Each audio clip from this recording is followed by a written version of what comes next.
a nuestro podcast. Este es nuestro primer capítulo. Parto presentándome, mi nombre es Ignacio Brescia, soy bioquímico, biólogo computacional, llevo 10 años trabajando en inteligencia artificial y bueno, la expertise en biología computacional los que nos ha traído todo un poco acá y nos ha juntado en emprendimientos y otras cosas. Así que Simón, me gustaría que te pudieras presentar también. Obvio. Hola a todos. Bueno, yo soy Simón Correa, biólogo computacional, bioquímico de base. Llevo 10 años trabajando en inteligencia artificial. Ahí después les podrá contar el Leo un poco más en detalle de dónde venimos, de Protera y de todo ese viaje. Y lo último tiempo nos hemos enfocado sobre todo en inteligencia artificial de IA generativas en el fondo. Y hemos estado trabajando en esto los últimos 2 años y les vamos a contar un poco más. Súper, me presento yo entonces. Yo soy Leo, también soy más de la parte computacional, pero mi background es en ingeniería en biotecnología. Siempre como bichos raros de las ciencias biológicas, porque en los tiempos que nosotros partimos explorando la IA, nadie le creía en verdad a los modelos predictivos como un mecanismo de poder saber cómo se iba a comportar la biología. Uh-huh.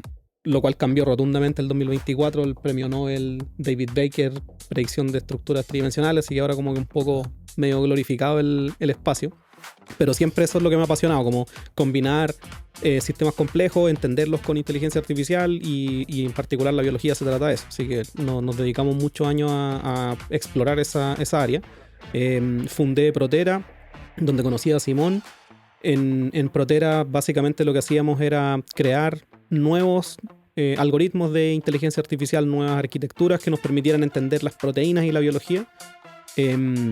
Creció bastante Protera, nos tocó la fortuna que nos fuimos a incubar a San Francisco, viví 2 años en California, después abrimos una filial en París y claro, tuve mucho éxito en esta área bien interesante de cómo la biología se puede beneficiar de tener modelos de IA. Pero en este proceso de construir una empresa básicamente de puros científicos, nos topamos con un dolor gigante, que es tener los reportes a tiempo, organizar a los equipos, ¿verdad? Conciliación financiera, etcétera. Y como dentro de todas las empresas de los inversionistas que nos pusieron plata al final, siempre llegábamos tarde. Y me cuestionaba cómo es posible que tengamos modelos que sean capaces de predecir la estructura de las proteínas, pero fallamos y nuestro back office está todo desordenado. Y de ahí nace la idea un poco en la que nos juntamos todos, y ahí quizás todo es un poco el paso, Nacho, de lo que estamos haciendo ahora al final, que es Chask, justamente. Solo para continuar un poco esa conversación, que es súper interesante, porque yo con el Leo, claro, como contabais, veníamos trabajando hace un tiempo esta tecnología o estas innovaciones en inteligencia artificial que queríamos hacer y que veíamos que se venían en la ola de la inteligencia artificial, que iba a seguir avanzando y va a seguir avanzando. Pero nos hacía mucha falta que para poder hacer esto realidad, un perfil como el tuyo, en el fondo, que había tenido más experiencia vendiendo servicios, en el fondo, y cómo mostrarlo hacia el público, porque para nosotros lo interesante es cómo construir algo que después de verdad pueda llegar a la gente.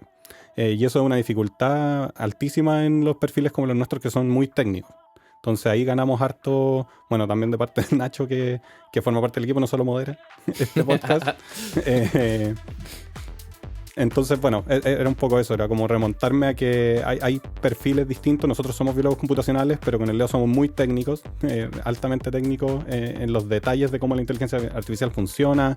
Queremos desarrollar esto más allá, cómo la inteligencia artificial va a terminar siendo, y bueno, no quiero volver a repetir inteligencia artificial tantas veces, pero ya AI generative. Por favor, pongamos ese meme. Por favor, pongamos el meme.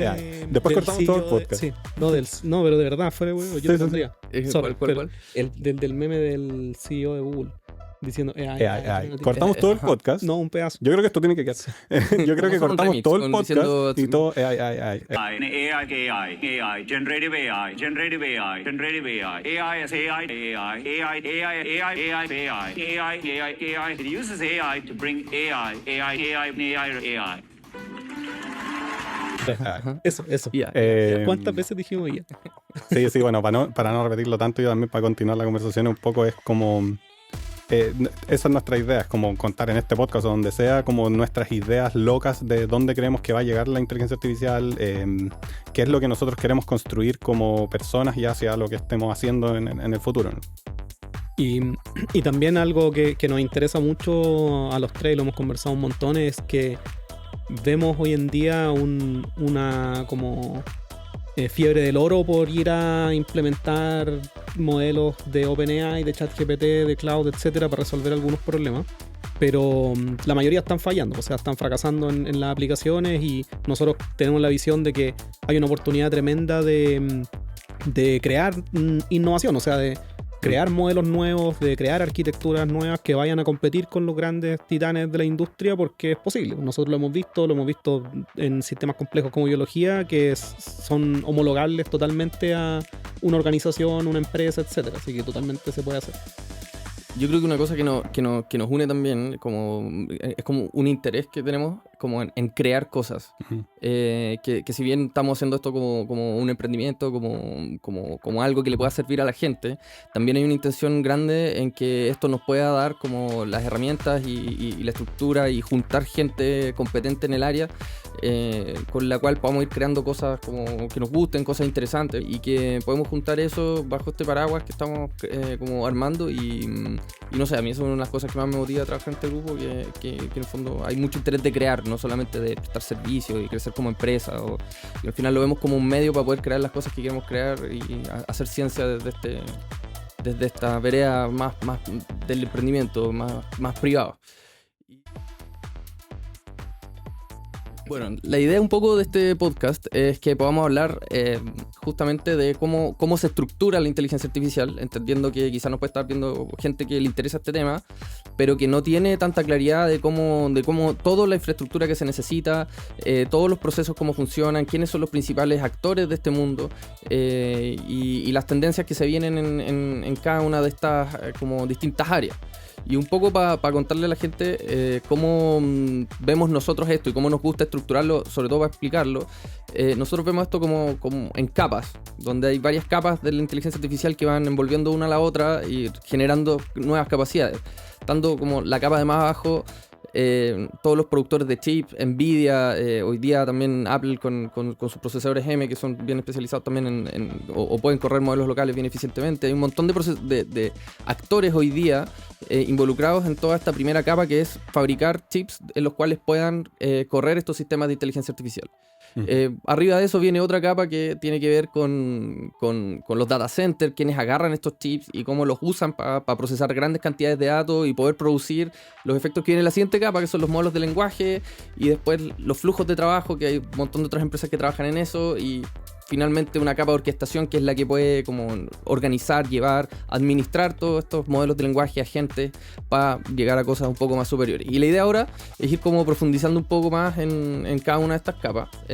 Me gustaría partir por la más la más básica. La más básica, todo lo que tiene que ver con el hardware más elemental. Claro. Y la que parece ser además el cuello de botella en estos días para poder escalar un modelo de que de verdad tenga sentido. Creo que, bueno, ahí hay dos. Yo creo que hay dos temas que podemos discutir o que son bien interesantes, que son las dos carreras, que es como cómo hacer crecer el hardware para que el hardware pueda realmente correr todo lo que necesitamos y escalarlo al nivel global que necesita correr para que OpenAI exista, para que Anthropic exista, Gemini.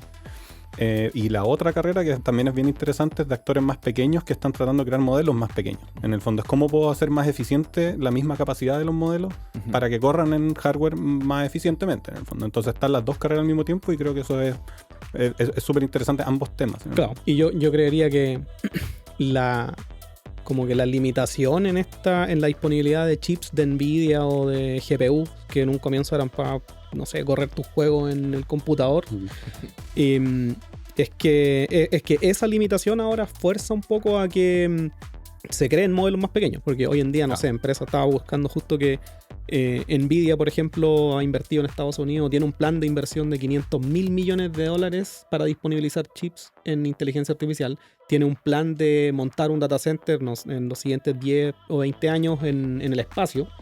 Imagínate el nivel de inversión que se está yendo allá. Y obviamente todo esto se centraliza principalmente en Estados Unidos. Hay otra carrera obviamente en China, pero ¿qué pasa con LATAM al final? Como que dependemos 100% de que OpenAI nos dé acceso a sus modelos de inteligencia artificial que están conectados a esos data centers.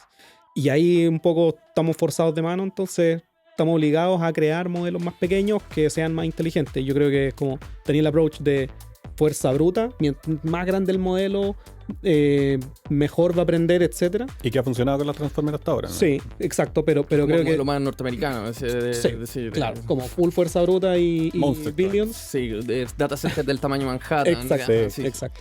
Pero por otra parte, no sé, pues, nosotros que necesitamos ser más lean y scrappy acá en Latam, bueno, y creo que en todo el resto del mundo, inspirarse un poco en la biología tiene mucho sentido. O sea, nosotros andamos trayendo acá en el cerebro un modelo que es mejor y superior Y a mucho más cualquier otro modelo de inteligencia artificial que está disponible. Entonces, como tomar inspiración de la biología en hacer modelos más pequeños, más inteligentes, creo que igual es un approach válido y que se está demostrando al final. O sea, resuelve hartos problemas. Entonces, esa es como yo creo que como la limitante de la primera capa.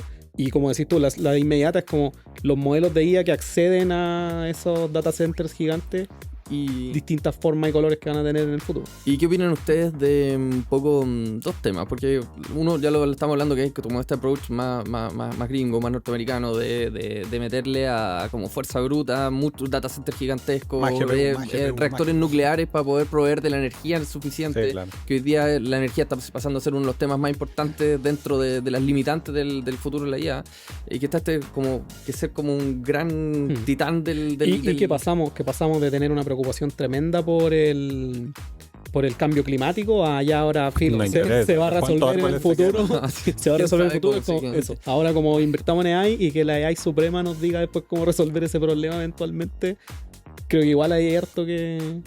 Pero igual hay otro approach, que es el de los chinos, que es como, que ha sido justamente lo que están hablando ustedes un poco ahora, de achicar los modelos, un poco también lo que logró DeepSeek, que de hecho hizo caer las acciones de Nvidia en picado el día que anunciaron que habían logrado este como modelo que estaban en los benchmarks a un nivel muy similar a lo que es OpenAI, pero con una inversión en hardware mucho menor, y eso hizo caer toda la bolsa. Igual ahí podemos entrar un poco en controversia, no me voy a meter en política en este podcast, pero hay harto de eso que tiene que ver con la presión de Estados Unidos al no darle hardware a China, justamente. Claro. O sea, mucho de eso, aceleración y el incentivo que tienen, igual, como decía el Leo, en Latinoamérica debe pasar un poco lo mismo. Nosotros no tenemos acceso a esos data centers gigantes.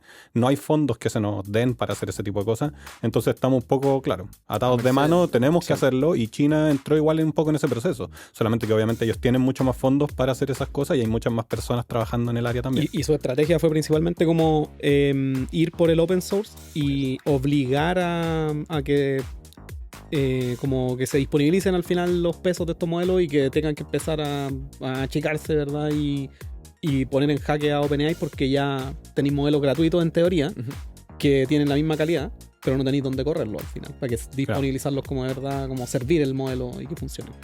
Y bueno, sin duda alguna que esta capa de hardware como tiene varios temas hoy día que son bien complejos de tratar, que quizás nos da para un capítulo entero de cada uno de estos temas. Totalmente. El tema de la energía, el tema de las aproximaciones de Oriente versus la de Occidente.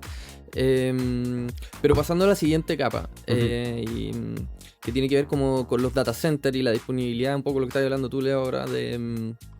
¿Dónde están disponibles los recursos para tener data centers? No sé si me podrían contar un poco más hoy día cuáles son las principales como empresas que proveen como de servicios, de servidores, de dónde corre finalmente esto, servicios en la nube, quiénes son los que utilizan estos chips en el fondo para proveer de la infraestructura necesaria para que todos estos sistemas de inteligencia artificial puedan correr. O sea, desde OpenAI, que tiene todos sus modelos, dónde están corriendo, cuáles son los principales actores. No sé, me gustaría que me puedan contar un poco como de esta capa de proveedores de servicios de datos para correr todos estos modelos. Simón está más loco que yo en computadores. Sí, me gusta harto el hardware. igual bueno, yo no me los sé todos, ni siquiera los que producen los chips. Estamos claros que los que producen los chips no son los mismos que están haciendo la GPU ni todo el hardware final que está corriendo estos modelos, pero básicamente Nvidia es uno de los principales. Pero claro, Nvidia como productor de hardware, como quien provee esa arquitectura para poder hacerlo. Luego igual están los de Google, que tienen sus propios sistemas de TPU que se están utilizando ahora. Creo que leí una noticia ayer, pero que no tengo muy clara, en el que estaban invirtiendo también millones y millones de dólares en TPUs para poder correr algunos modelos, algunos de estos otros actores que hay de chats, en el fondo de AI. Pero por otra parte también está Azure y AWS, que en el fondo son los que primero toman este hardware y lo llevan a una estructura donde nosotros podemos acceder como persona natural. En el fondo es como arrendarles un pedacito de este hardware para poder hacer nuestras magias más adelante. Hoy ellos son los principales proveedores de servidores, de infraestructura para este tipo de servicios, Sí. ¿no? Claro, y, Google bueno, Cloud. y OpenAI también se está ahora creando sus propios servidores. De hecho, hace poco también se anunció que la licitación para el servidor en LATAM se la ganó Argentina. Sí. Y creo que Chile igual estaba bien posicionado para poder haber competido porque ya tenemos un data center de AWS, entonces como que pudimos haber tenido eso acá, pero Quizás lo son tienen los terremotos. vecinos. Sí, puede ser. Igual está cerca. Sí, está cerca. Está cerca.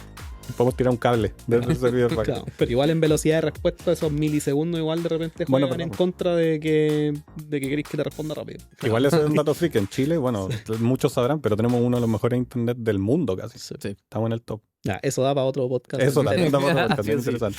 Sí o sí. Bueno, ahí pasando un poco también, ya un poco, estamos hablando ahora de los data centers, de Meta, OpenAI, están todos también ahora con planes de Meta, crear ¿verdad? estos centros gigantescos con nombres de animales mitológicos, no sé, Claro. Kraken, el Juggernaut y otros Y super... que gigawatts de... Ajá, y claro, de reactores nucleares solo para los Sí, data centers. solo para los- Es como, claro, es algo que todavía quizás no, hoy día todavía es Azure, AWS, entiendo como los principales, Oracle, pero hace se poco están, también. Oracle también, pero se están construyendo otros, cada una de estas grandes empresas tecnológicas está construyendo sus propios centros y un poco es lo que se nos viene en los próximos 10 años.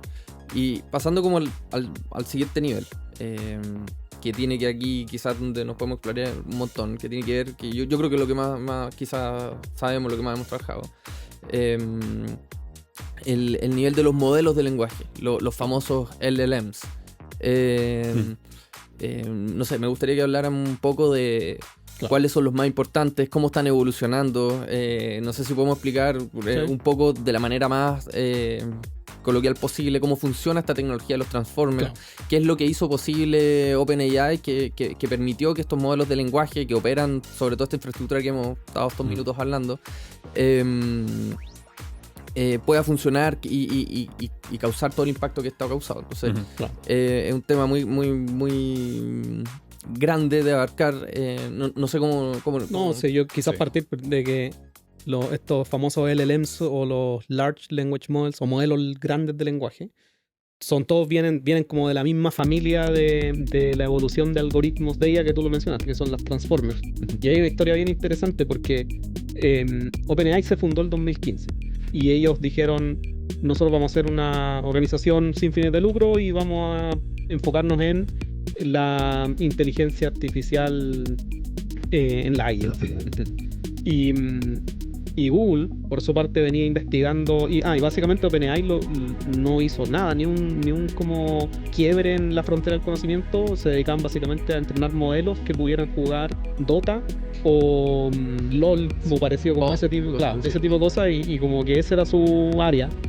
Y por otro lado, Google ya venía trabajando con muchas distintas arquitecturas, y el 2017 un investigador de Google publicó un paper que se llama Attention is all you need, como atención es lo único que necesitas, que son los fundamentos de las Transformers, donde el tipo dijo, tenemos varios algoritmos antes que eran capaces de memorizar o aprender el contexto de un texto largo, pero se perdían al final, como si el texto era muy grande, se perdía información que estaba al comienzo, entonces ahí como que esa arquitectura no funcionaba mucho.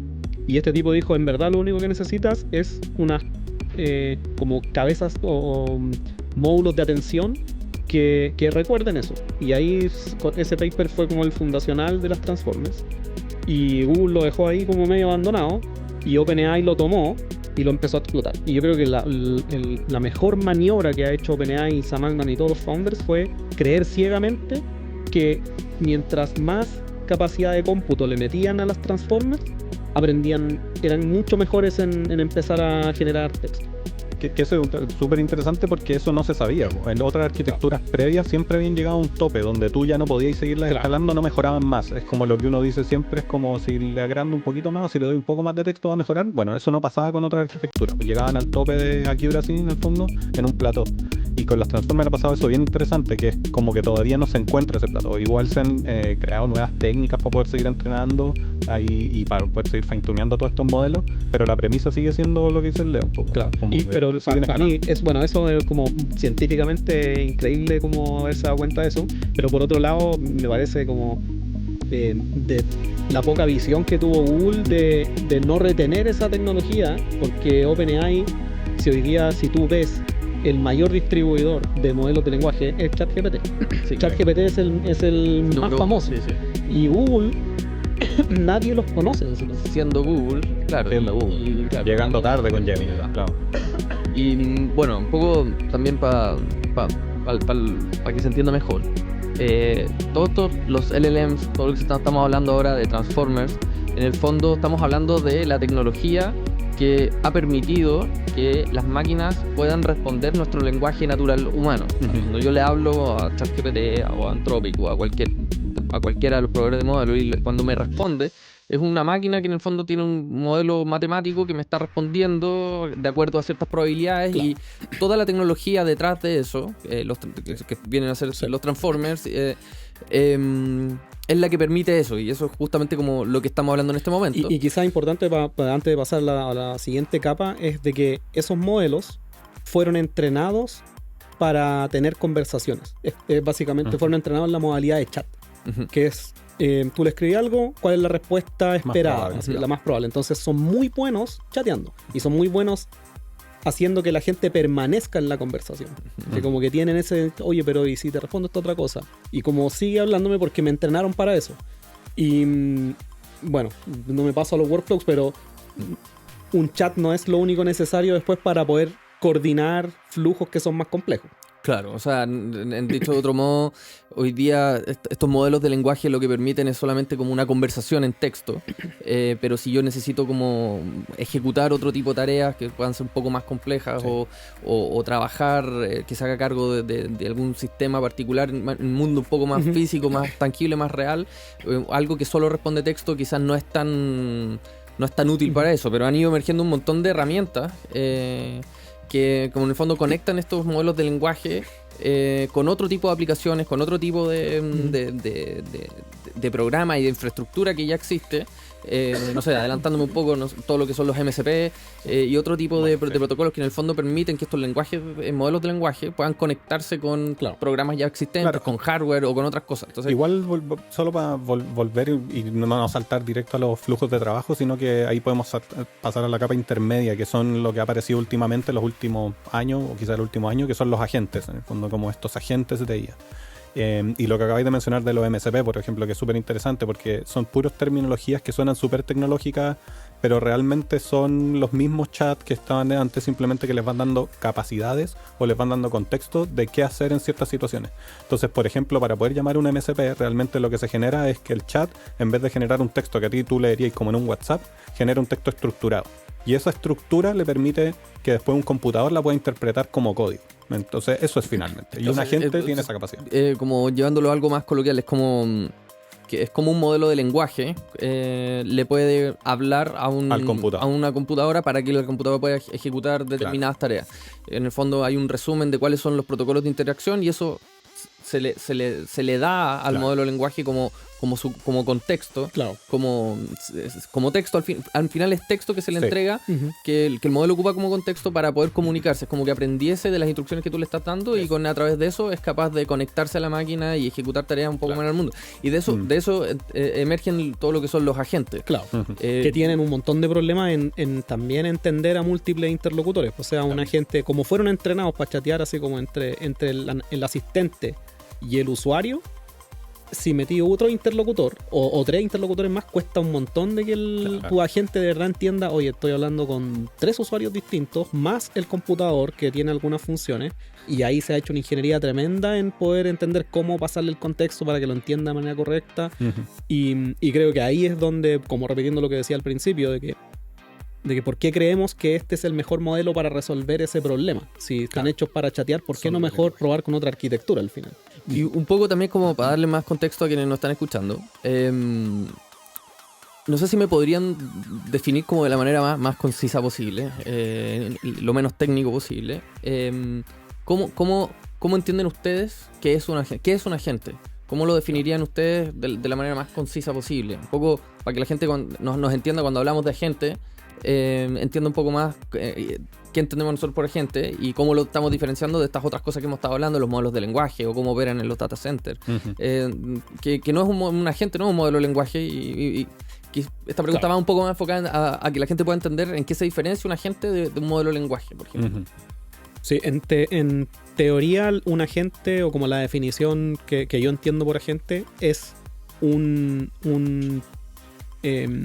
puede ser un algoritmo, cualquier cosa, puede ser un modelo de lenguaje, lo que sea, que tiene la capacidad de actuar autónomamente para resolver una tarea en puntual. Entonces, pero estamos lejos todavía de que eso sea cierto, pero un agente sería... Nosotros, las personas, somos agentes al final. Claro. Por ejemplo, si tú me pides que yo te pase agua, voy a decir, déjame ver, y esto está vacío, no me quedo pegado diciendo, oh, no hay agua. Probablemente voy, me paro, le lleno la botella, te la traigo y te la paso. Y esa es como la definición de agente, que tú puedes delegar efectivamente una tarea y que esta entidad tiene autonomía de poder ejecutar esa tarea y como navegar el espacio de la solución, de las soluciones posibles.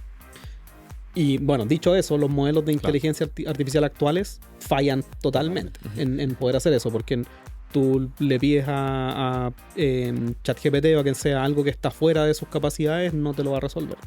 No puede. Sí. Eso es lo interesante de los agentes al final, que y por eso yo antes los minimizaba un poco diciendo que realmente son modelos de lenguaje, es porque dependen de cuántas herramientas tengan disponibles. Y se ha visto sobre todo que mientras más herramientas uno les da a estos modelos, peor funcionan, porque se confunden, obviamente. Porque dependen de tener una estructura, y por eso se inventaron los MCP, de tener una estructura establecida para poder leer de forma eficiente qué es lo que tiene que hacer y realmente ocupar las herramientas que necesita. Por ejemplo, el Leo tiene todas las herramientas necesarias como agente, como humano agente, para darte agua, porque literalmente si lo ve vacío puede ir a buscar agua, pero un agente hoy en día, como uno se lo imagina, va a tomar la botella y te la va a pasar vacía probablemente, porque su instrucción era pasarte la botella. Entonces, si vamos complejizando eso, se van agregando y agregando funciones que los agentes finalmente van a tener que tener infinitas funciones para poder efectuar todas las operaciones posibles. Y es de ahí donde viene también un poco un paso indirecto a la siguiente capa, que es cómo orquestas esto para que no tenga que ser el mismo agente que tenga todas las herramientas, sino que pueda haber otra capa, otro agente, por decirlo así, o otra arquitectura incluso de inteligencia artificial que no tenga que ver con el lenguaje, que pueda tomar esas decisiones de manera probabilística también, pero muy eficiente y muy bien entrenado. Claro. Y en concreto, por ejemplo, ahora como esa capacidad de agentes, empiezan a emerger múltiples agentes que necesitan ser orquestados, porque la solución, dado los modelos actuales, es decir, ya sé que en un solo ChatGPT no puede tener todas las herramientas para resolver todo. Entonces, ¿qué es lo que hago? Lo fragmento. Claro. Entonces tengo el agente que me redacta un correo, que es muy bueno para escribir correos bajo mi criterio, pero tengo otro agente que es el que le envía ese correo a Simón y espera la respuesta y le va a responder a Simón. Y después tengo otro agente que va a reenviarme a mí cualquier respuesta que llegue a Simón. Entonces ya empiezo a tener como varios modelos de lenguaje que hay que coordinar de alguna forma, pero eso funciona relativamente bien, que es como fragmentar las funcionalidades en distintos agentes, evitando que los contextos se saturen. Porque al final creo que la carrera... ¿Nos puede explicar un poco más de qué significa que se sature para la gente que... Sí, claro, los modelos de lenguaje al final reciben texto, reciben informaciones que tú les pasáis un documento, le escribís literalmente y empezáis a tener una conversación, como un chat. Y el contexto es que todos los mensajes que tú enviaste y que van quedando arriba, el chat los ve constantemente, o sea, el OpenAI, el ChatGPT en este caso, ve todo ese contexto. Entonces, cuando tú empezás a escribir demasiado y ya lleváis, no sé, miles de mensajes, los mensajes de más arriba se empiezan a olvidar. Como que después tú le preguntas, oye, ¿te acordáis cuánto pesaba? Y como eso estaba tan arriba, no se acuerda o empieza a alucinar. Y ahí hay un montón de problemas que también dan para un podcast entero, de como el problema de la aguja en el pajar y cómo encontrar esas como... Exacto. Entonces, como ese es el contexto. Y cada modelo tiene límites. Por ejemplo, OpenAI en el GPT-5 tiene 500.000 tokens, que le llaman, que son podría ser que son 500.000 palabras, básicamente, como para hacerlo uno a uno. Google con Gemini tiene 1 millón y tanto. Entonces, pero no son 100% efectivos. Esto, como para explicarlo un poco, es como Gemini tiene 1 millón de tokens, que es algo así como una palabra, de contexto. Cuando empieza a pasarse de ese número, empieza como a olvidarse de todo lo que está por sobre ese millón, que es lo más antiguo que se le fue dando. O sea, realmente ni siquiera lo utiliza. Ni siquiera lo utiliza. Es así de, Sí, es así no lo de ve. brusco en el Sí. fondo. Es como porque que hay una es ventana de 1 millón que se va moviendo Eso. y los otros se van saliendo. Y eso no es el único problema, sino que además que en 1 millón de contextos, el accuracy para encontrar cosas como lo que decía el Leo, que siga Dampon Podcast, es que no lo vas a ver en el fondo, porque en ese millón de contextos se va a perder en toda la información. Claro. Y Y ahí hay como 2 como aproximaciones. Y una es, de nuevo, la fuerza bruta, que es como hacer Más modelos más contexto. grandes, entrenados con más contexto, y 1 millón y 2 millones, que esa es como la pelea que están todos ahora. Y otra que no se ha explorado casi nada, es como por qué no hacer modelos más inteligentes que sean distintos al final, Claro. que no estén basados necesariamente en la Transformer o que tengan otro tipo de arquitectura que no se han explorado para nada, como que están ahí abandonadísimos. claro, y un poco también yo he escuchado por ahí gente que cree y otros que están completamente en desacuerdo de que aumentar el contexto ilimitadamente te puede llevar a la AGI. Hay algunos que defienden esa postura de que si se aumenta mucho el contexto, finalmente se va a volver algo similar como a la mente humana. En el fondo que tenemos un contexto de todas nuestras vidas donde nos vamos olvidando de algunas cosas. ¿Tú te acordáis pero- de todos los libros que hay leído? De palabra por Palabra, palabra. No, palabra, por no. supuesto que no. ¿Por Pero en el fondo hay como que el cerebro de algún modo más inteligente va Exacto. priorizando. Exacto. Y, Como que, y no tengo un data center de Amazon en la cabeza. Bueno, Bueno, sin duda que básicamente sí. Básicamente tu sí, contexto pero- sigue siendo mucho más alto, más grande que el de un modelo de No lo lenguaje sé. que hoy día. No, Oye, no quizás lo sé. no sé si todos sabrán lo que es AGI tampoco, porque es una terminología tan extraña. Yo, o sea, tampoco sabría explicarlo en detalle, pero es como este intento por llegar a la última inteligencia artificial que sea capaz de generalizar cualquier problema y que efectivamente ya se comporte casi como un humano. Claro. O sea, que tenga la capacidad de yo preguntarle algo y que tenga la autonomía de verdad hacer cualquier cosa que haría una persona o pudiera hacer una persona. Como en el fondo la inteligencia artificial verdadera. O Claro, como la última. La sigla viene del Artificial General Intelligence, que Intelligence, finalmente es como que esto se equipare, al menos se equipare, y de ahí para arriba. a un bebé que puede aprender por su cuenta y crecer y Claro. autoenseñarse y mirar el internet y Skynet y el fin de la humanidad. Terminator. Exacto. Ajá. Pero, claro. Entonces, nos desviamos un poco, pero estábamos hablando de los agentes y que en el fondo es una capa por sobre los modelos de lenguaje, en el sentido de que los agentes tienen capacidades de ejecutar cosas a través de distintas como herramientas, por ejemplo los MCP que le permiten a través de instrucciones en texto conectarse con Bases de datos. con base de datos funciones. o claro, con un poco la lógica de la programación más clásica que Claro. en script, en un lenguaje particular y que al final como a través de este tipo de herramientas los modelos de lenguaje se pueden transformar en esto que viene después que son los agentes. Y creo que alguien se adelantó por ahí, no sé si fuiste tú, Sí, sí. Simón o Leo, pero que en el fondo después vienen como construcciones mucho más complejas en el fondo, que donde tú tienes múltiples agentes, donde tienes además personas que pueden interactuar con estos agentes, donde tienes bases de datos, plataformas, no sé, pues las empresas ocupan un montón de plataformas, hay una estadística que dice que tienen entre 4 o 5 plataformas cada empresa, entre CRM, no sé, WMS, LRP, etcétera, etcétera, y que al final están muy integradas en nuestro mundo hoy día, y de toda esta complejidad y de todas estas distintas piezas que hay hoy día, emerge como un siguiente nivel, que viene a ser como el de la orquestación, que es cómo se integran todas estas piezas y cómo ese proceso permite que realmente la inteligencia artificial pueda cumplir su promesa de hacernos la vida más fácil. No. Entonces, no sé si me pueden hablar un poco más como de las soluciones que ustedes conocen hoy día, como más clásicas en orquestación. ¿En qué consisten más Sí. precisamente? Yo separaría como la verdadera orquestación de workflows o como flujos de trabajo al final, de agentes. Y en flujos de trabajo hay un montón de empresas. De hecho, hay como de nuevo otra fiebre del oro de que un montón de gente está tratando de llegar ahí.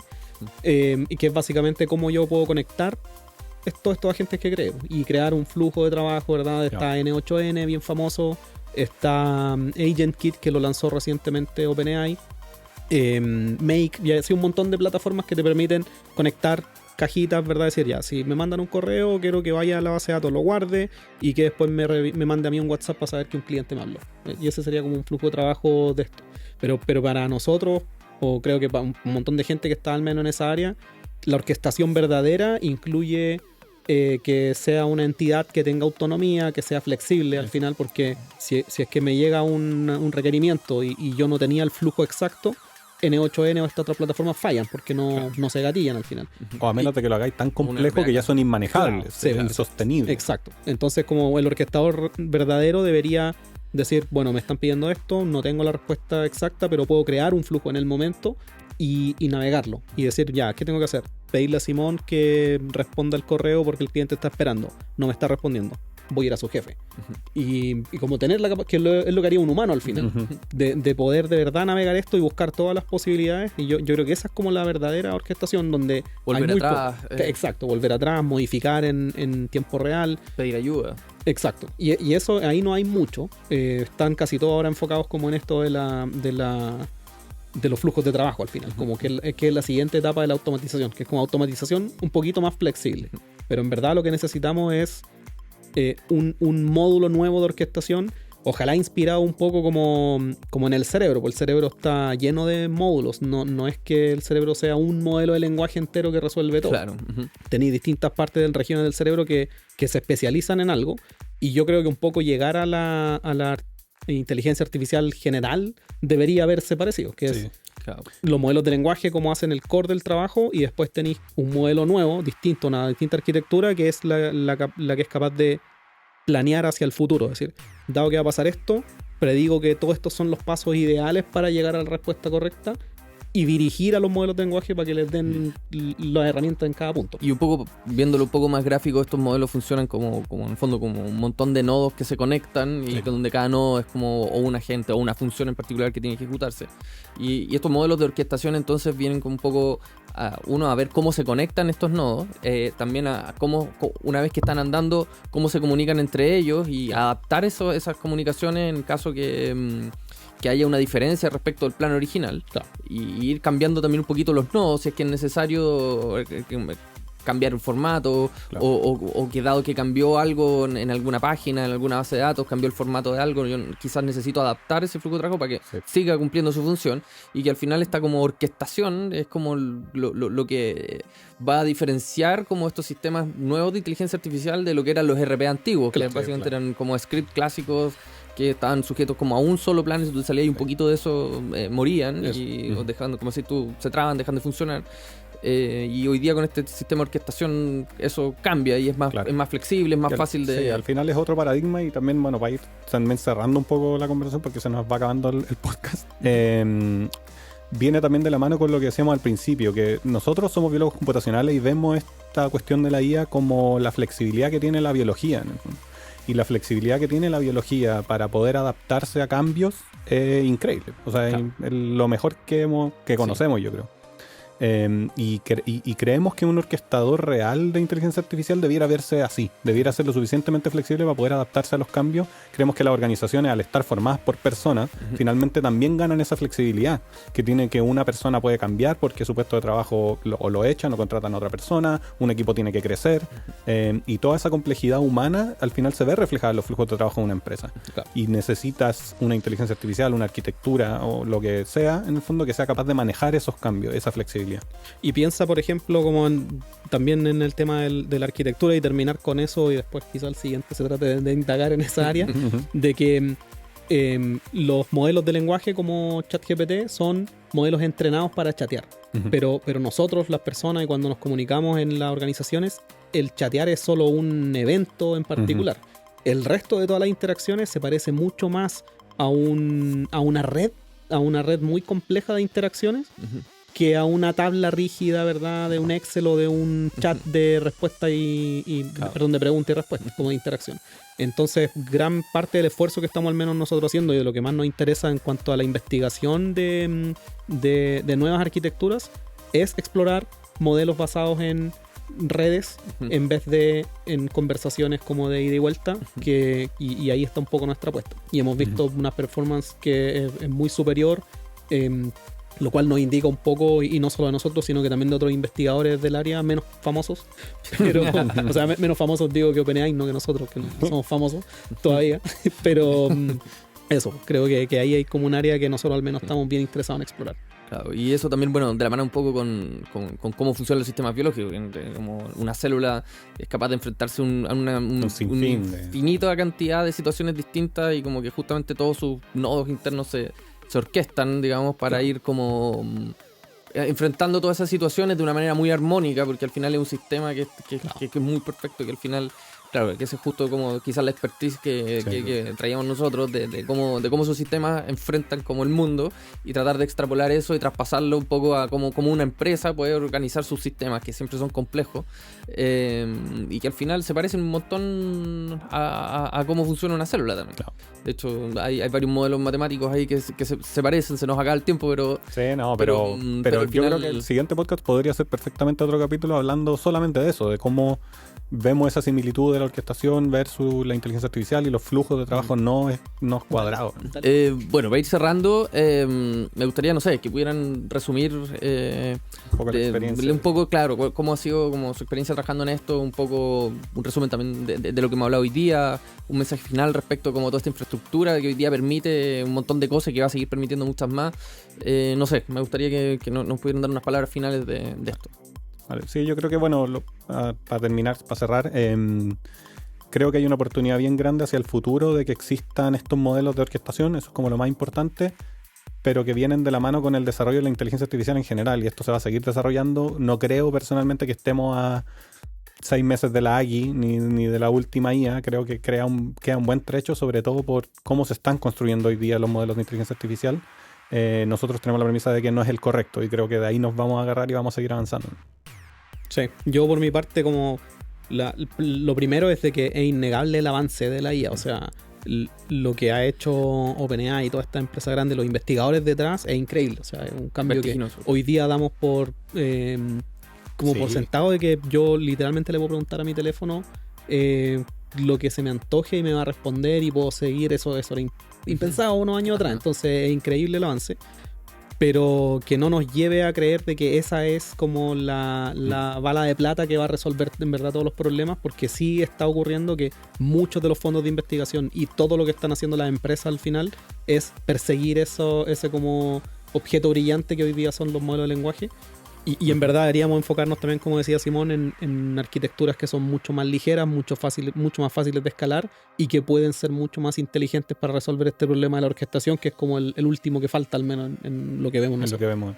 Claro, y bueno, quizás también adelantándonos un poco al futuro, esta visión similar a la de Satya Nadella de Microsoft, que en el que el mismo ve que Microsoft puede quedar obsoleto porque el futuro no es trabajar en un Excel o trabajar en un PowerPoint, va a ser simplemente pedirle un Excel o un PowerPoint a la IA y te va a hacer todo, y eso se va a multiplicar en como casi todas las tareas de las empresas. Uno va a solicitar cosas y la IA por detrás va a hacer un poco todo, y eso va a cambiar un poco todo el futuro, y en esa visión de cómo van a ser las cosas, claramente va a haber una capa de orquestación que va a llevar todas estas cosas por detrás que nadie va a ver, pero que va a existir igual, y que no sé, pues está interesante trabajar en eso, y nada, espero les haya gustado el capítulo. A nosotros nos encanta hablar de todos estos temas, queríamos compartir esto con ustedes, pelar el cable un poco de inteligencia artificial y nada, compartirlo.